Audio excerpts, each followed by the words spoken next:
Hello and welcome to Art Out of Nature, Harrison's Cave, Barbados. I'm Sherwood McCaskey. As always, I'm pleased that you have chosen to spend the next 30 minutes with my guest. In last week's program, we look at the final stages of the construction of the cave before it was opened to the public, thanks to heroic men David Pinks Carrington, Noel Pompey Boyce, Tony Mason, and others. Now the feasibility study is done and the cave is well prepared. As is the case with most heritage sites, there's a need for well-trained individuals to conduct guided tours. This was a new and exciting opportunity for a number of young Barbadians. This program introduces you to one such individual, Linda Christian Clark, who was among the first 3 tour guides to take visitors into Harrison's Cave to experience this beautiful art out of nature. Barbados was going to develop this new attraction, Harrison's Cave, and there was, I believe, the vacancy would have been advertised in the newspaper, and you go through the process of being interviewed and so on. One of the things that was important at that time was that the tour guides all had to speak a foreign language. French and Spanish were the 2 languages that were required. And I was doing a degree in French at university, so it was perfect for me, I thought. And I applied and I got the position. So we started, I believe it may have been around September, October, when they would have brought on the tour guides for training and to get familiar with the cave and so on. And what we did in the months before the cave opened was a lot of walking through the cave, getting familiar with the cave, doing research on the different formations apart from the stalactites and the stalagmites, the cave straws, the helictites and so on. We all wrote the script, and we also named some of the different features in the cave, like the altar and the village. We had a lot of fun coming up with the names and working together on the script. And then of course translating the script into French, into Spanish. And now when I go into the cave after 30-something years to see the flow stone on the walls, like how that has grown over the years, and how the altar was just rocks. I think there were probably stalactites or stalagmites that had broken off, that they created that altar area. It was not a natural formation. But now when you see it covered in the flow stone and looking so beautiful, you know, I say, wow, that is really lovely now, you know. So it was very interesting being a part of this new and exciting attraction in Barbados. I remember we started, when it opened, we had 2 trams, bus 58, bus 59. And I know you might be wondering, why 58 and why 59? Okay, let's say that the serial numbers were about 10 serial numbers. The last 2 ended in 58 and 59. Then a 3rd bus joined the fleet in 1989. So that became bus 89, 59, 58, 59, and 89. And those used to carry what? 36 patrons. And so there were 3 tour guides, Andrew Waith, Pamela Heelis, and myself. And Andrew and I did tours in French and English, and Pamela did the tours in English and Spanish. Yeah, well, we all got along really well, and we had a lot of fun, as I said. It is now September the 11th, 1981. While the tour guides and the drivers are completing their preliminary work, Prime Minister Tom Adams and a touring party are being taken on a guided tour of the facility. The cave undoubtedly is one of the natural wonders of the Western Hemisphere. I have been in a few caves myself in other tourist resorts, and I don't think that any of them can match the best features of this cave here. The Great Hall, 100 feet or maybe more high, is a really spectacular underground room. I was commenting that it is a particular tribute to Barbadian workmen that without any knowledge of tunneling, no experience whatsoever of tunneling, that over the 5 or 6 years that the work has been going on, they have been able to carve their way through the rock and build a tunnel in conditions comparable perhaps to cutting a tunnel for an underground railway in a major city. In terms of costs, what is the overall cost expected to be now? Oh, I think over the years it has probably cost $5 million. It started before 1976 with an estimated cost of $2 million, so that was really far too modest.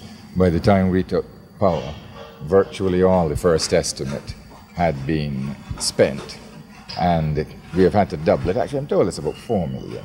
Well, we've had to double it since then. There's still room for development at the cave, of course. When visitors see the final lake with the waterfall, they will be told that there's an even bigger lake beyond it. And I anticipate that in 8 years' time, perhaps, we will be developing another hall, one to be called the Crystal Chamber, and also developing the lake that lies beyond the present lake that has a waterfall.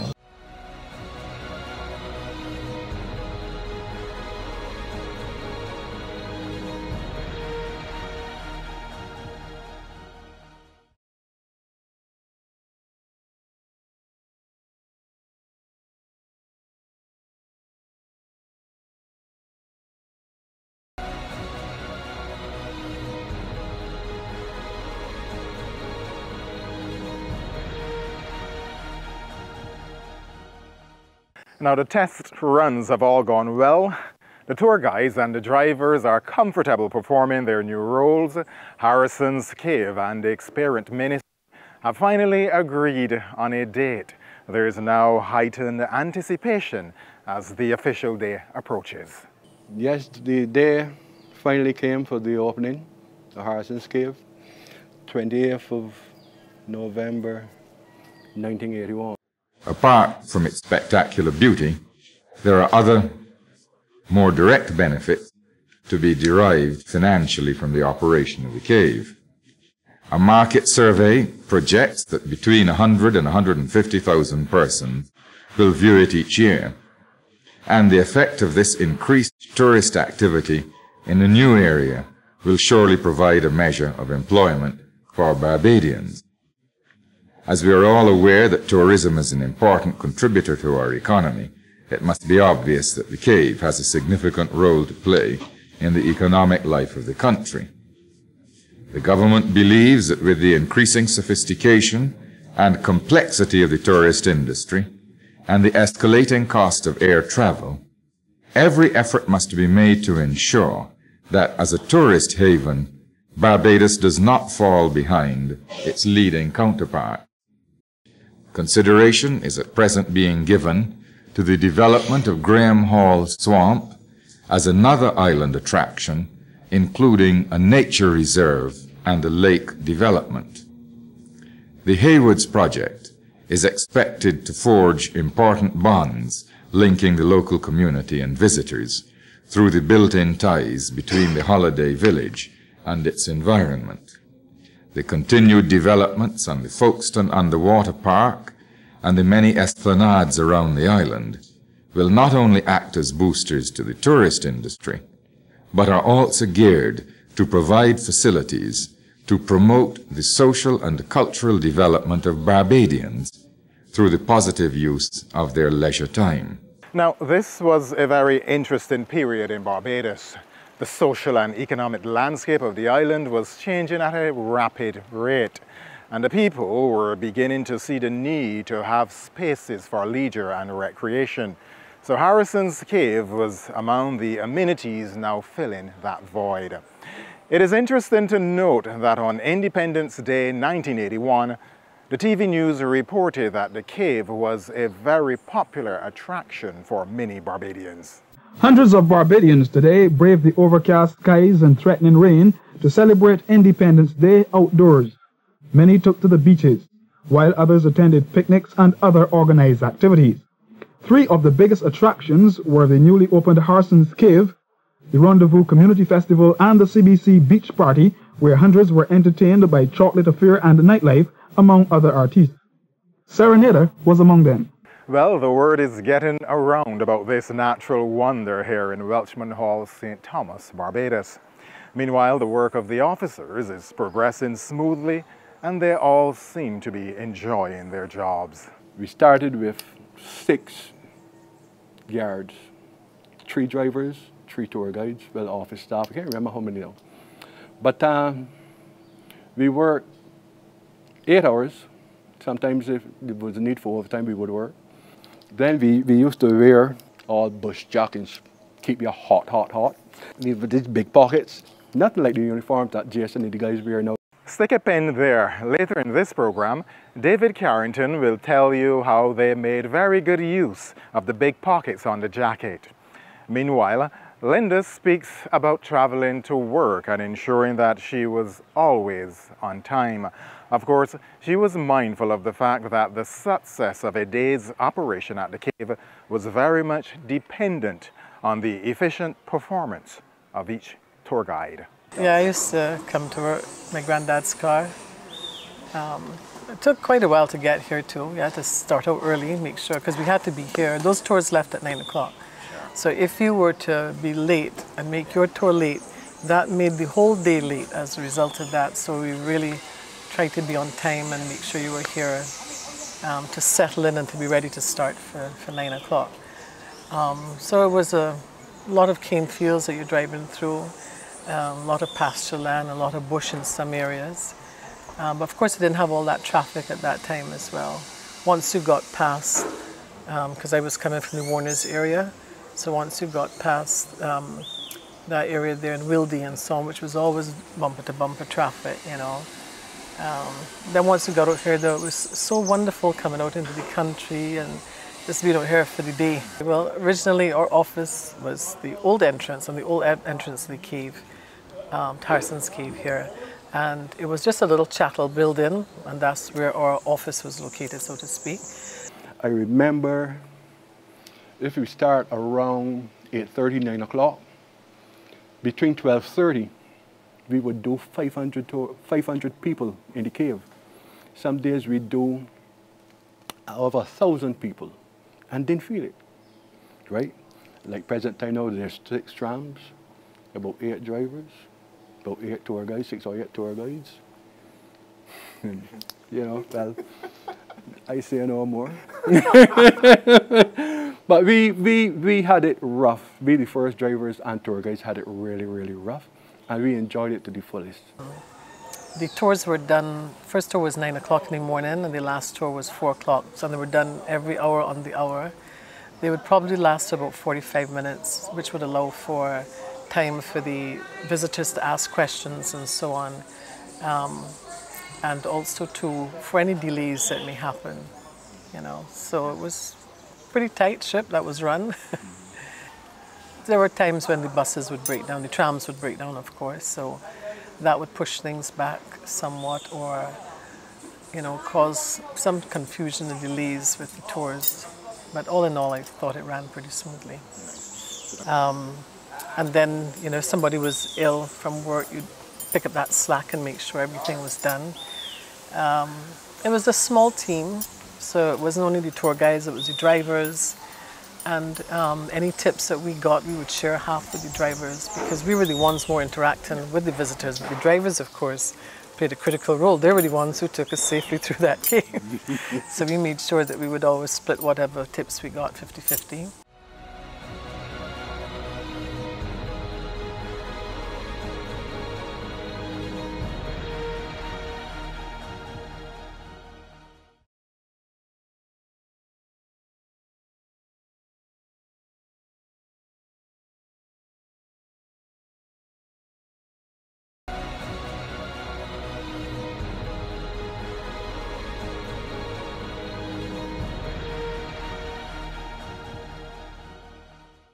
Now, what is important was the fact that the tour guides and drivers worked together as a team and were able to camouflage any occurrence that was undesirable. David Carrington was one of the pillars of Harrison's Cave, who worked on the construction and later became a driver. He was, in a sense, the jack of all at Harrison's Cave. In those early days, as they were seeking to create an image for the cave, he at all times remained willing to perform any role that ensured the smooth operation of the cave daily. In the present day now, you hear people say, that isn't my job. Not me job descriptions. nothing we didn't have the job description. All hands were on deck. I remember there might be a shortage of tour guides, and you would come up and tour guide calling, sick or coming late. There's a bus available, but no tour guide. So here it is. I jump on the tram, did the commentary, microphone one hand, driving on the next, because you're not at a daredevil pace, because just gliding in and out of the cave, so that gave me ample time to be in total control. I did the commentary. Because after sitting downside of a tour guide for X amount of years, automatically this commentary came to you. I would do it. I got some resistance from members of staff because they were saying, Pink giving management ideas. If Pinks could drive and do the tour then, we didn't need for a tour guide. But to be honest with you, I didn't say it that way. I saw it as my contribution, because at the end of the day, I wanted everybody to walk away from Harrison's Cave contented and feel pleased. I didn't want to see people there back up for 2 and 3 and 4 hours, because you had to take into consideration that, hey, some of these visitors now traveling by taxi, probably might be paying by the hour, and you got to put yourself in the shoes of those people that if you go to Disney World or whatever and you hire a taxi for 8 hours, you need to get as much of the country as possible. So I think it would be totally unfair for visitors to come to Harrison's Cave to spend 3 and 4 hours at one point place of interest, saying that they want to go to Animal Flower Cave, St. John Church, whatever. So that was my contribution, get them from Harrison's Cave as soon as possible, make sure that they're contented, bring another 36, do the same thing and get them off. I didn't see that I trained to put people out of job. I think it was, my action was justified. You just want to, it comes on the customer service. This was back in the 1980s. Oh, Barbados would see greater productivity if more David Carringtons were around today. Now, what about touring parties that comprised of visitors who did not speak any of the 3 languages that were spoken on the tour? And what about the relationship that existed between the tour companies and the workers of the cave? I think what some of the tour companies do as well that bring regular tours, if you have people who speak German, their guide would come on the tour. Or if you had like maybe a small number, then you might position them in a certain part of the bus and their tour guide would be telling them about what they're seeing in German, and then the others can hear the rest of the tour in English. But if you had a group that could fill a tram, then the tour guide would just take charge of that tour with the driver, because she's already had everything translated into German or Portuguese or whatever, and they could do the tours that way. We had the relationship between the tour companies, the tour guides on the coaches, we had a good relationship. They would probably come to me and say, Pinks, let me tell you something, boy, we left the port late. We're behind time, we got to be at St. John's Parish Church by X time. So what you can do for me, man? See if you could take over 5 minutes. We will be held responsible, not you. This is now the latest heritage attraction on the island. The numbers are increasing daily. The tours needed to be carefully coordinated. How did they manage? You had to take into consideration that one driver had to be an off day for the driver and tour guide, sick leave, vacation. So here it is, now you do, between 2 drivers, you do something like 30 tours. And 15 a man, you feel good. Next day, you do like 10 a man. So, okay, no problem. Boy, but let me tell you, 3rd day, 30 again.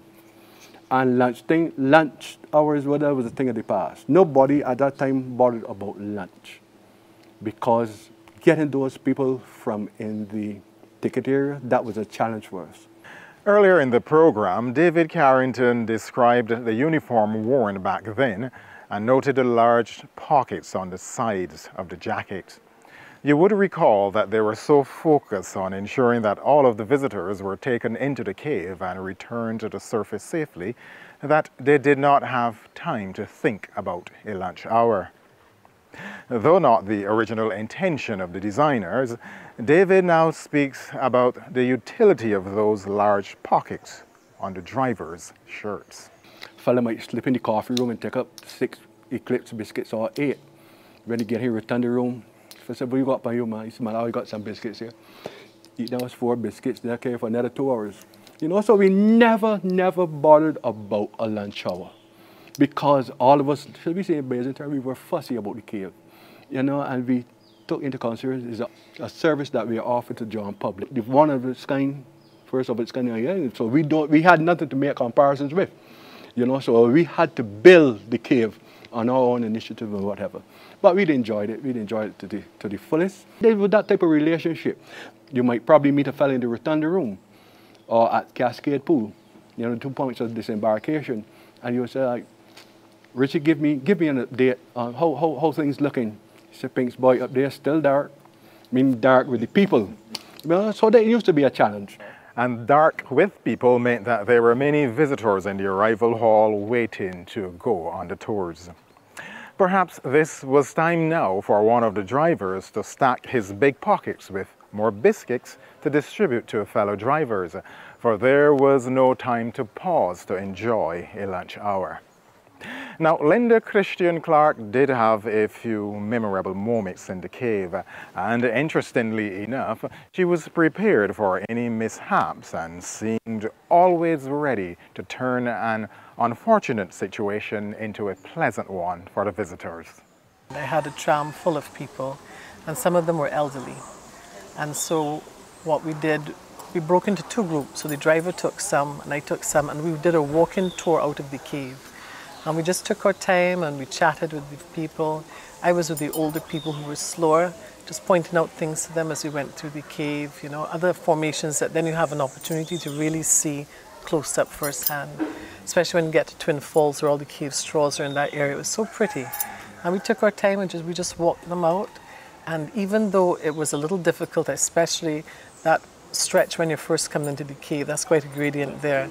But we took our time and we slowly brought them out of the cave, and everybody still was very, you know, very positive and had a lot of good things to say about the experience. That's why you had to do a lot of research about the other features of the cave and be able to talk about the history of the area as well.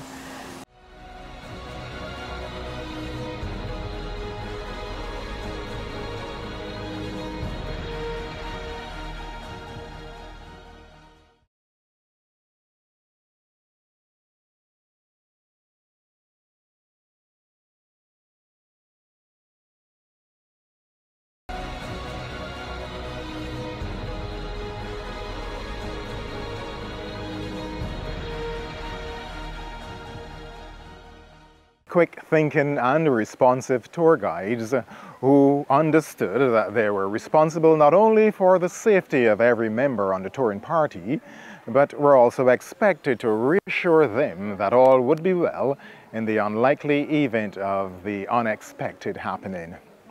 David Carrington too had a few memorable experiences here at the cave. I remember there was this guy from Trinidad. He was all mouth before the tour started. When he departed on the 4 o'clock tour, I heard this loud noise behind me. I was sworn that I had to run over someone, but it was that same Trinidadian guy that had all that mouth. He said, hey boy, stop this thing. I want to go back, boy. Stop this thing.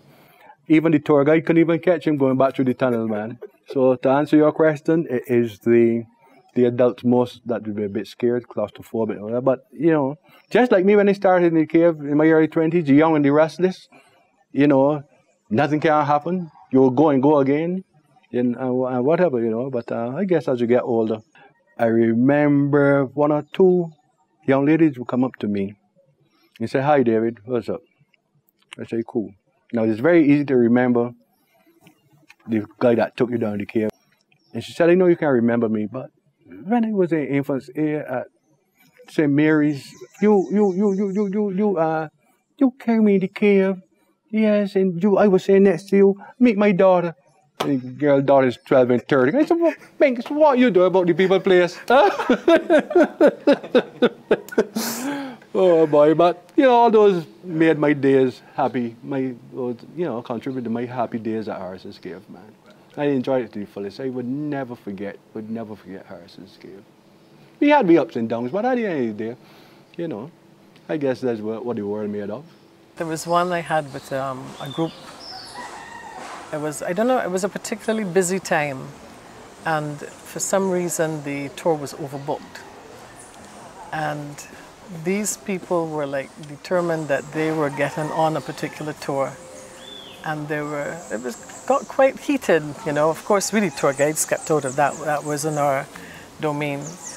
But I remember getting on board the tram after the passengers were on. And I said, "Good morning and welcome to Harson's Cave." And then I just started to laugh because I remembered how they were behaving to get on that tram. And they were all sitting down looking so dignified and polite. And I just started to laugh. And then they all started to laugh as well. So the tour was off to a great start, and we went through the cave and we had a wonderful time, you know. But that was one of the days I always remember. And then one of the other fun things for me was when we had to do the, like if you had an emergency and you had to go through the emergency exit, I got to swim in Explorer's Pool and then climb up on that ladder and go through the natural entrance. Well, while they did have fun here at Harrison's Cave, that fun was not only derived from their love of their jobs. Linda speaks about an example of social life which they all enjoyed.